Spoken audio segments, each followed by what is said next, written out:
pick up on the note of optimism. We will prevail. This was a move, demonstrable move to assert power and dominance, aggressive move against the state.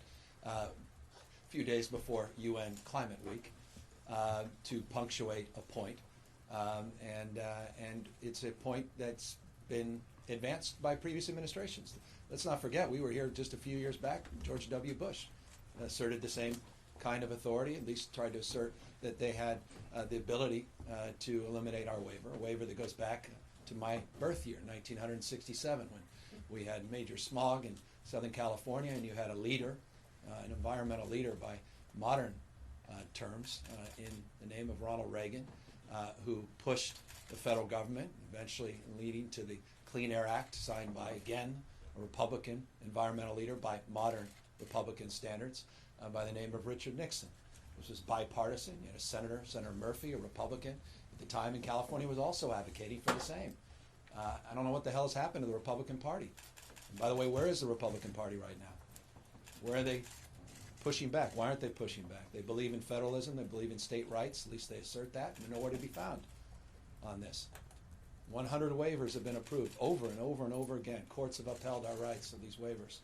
So I'm confident we'll prevail eventually. It will take years and years and years, more uncertainty, more anxiety, but California will prevail because we're leaders in this space. And in the spirit of Jerry Brown, who I can't imagine wants to be in Calusa, he'd rather be standing here at this podium at this moment, let me quote Pericles, who said, "We do not imitate, for we are a model to others."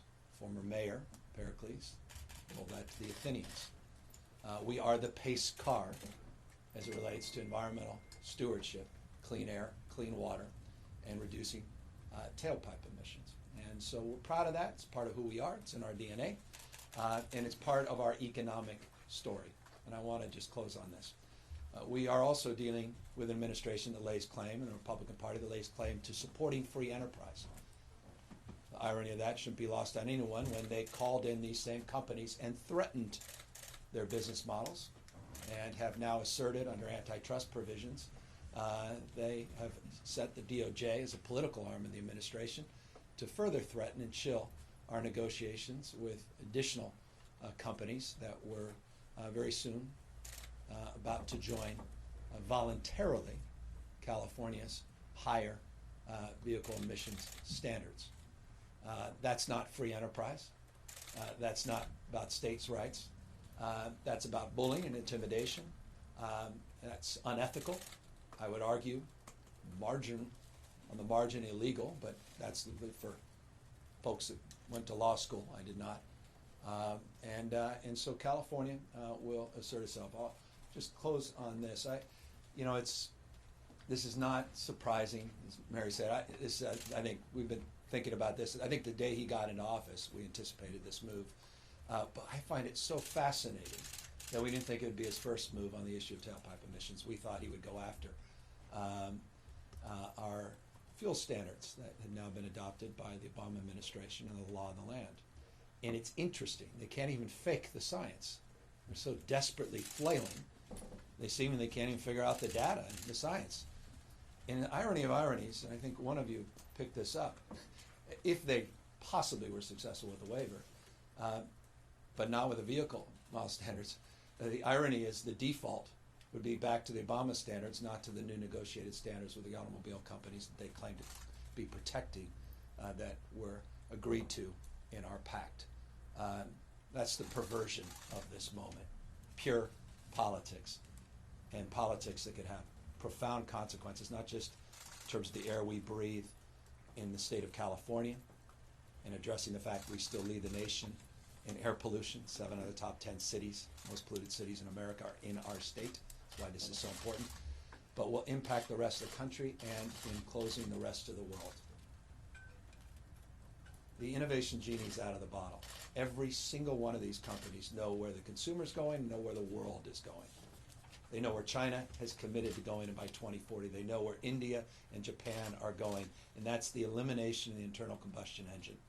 Every one of these automobile manufacturers has to compete, not just domestically, but globally. They cannot compete unless they meet and anticipate the needs and meet the direction the rest of the world is going. California gets that because we're in the future business, and that's why they voluntarily agreed to our standards, because they know that's where the consumers are going and the market's going and the rest of the world's going.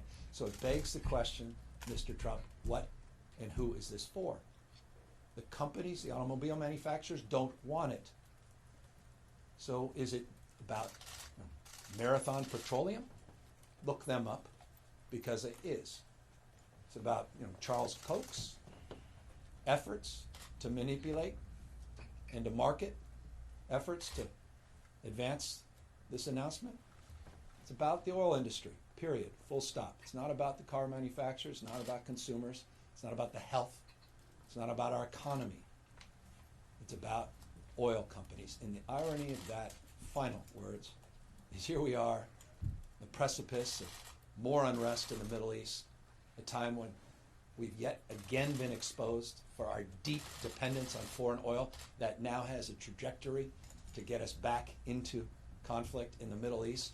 Our foreign policy, our treasury, our moral authority around the world, all dependent upon fossil fuel industry whose time is limited and is coming to an end. And California wants to make sure that we're on the right side of this hinge moment in world history, not just California and American history. So I applaud the Attorney General and just cannot say enough about the one and only Mary Nichols for her extraordinary talent and tenacity to do the right thing. We will prevail.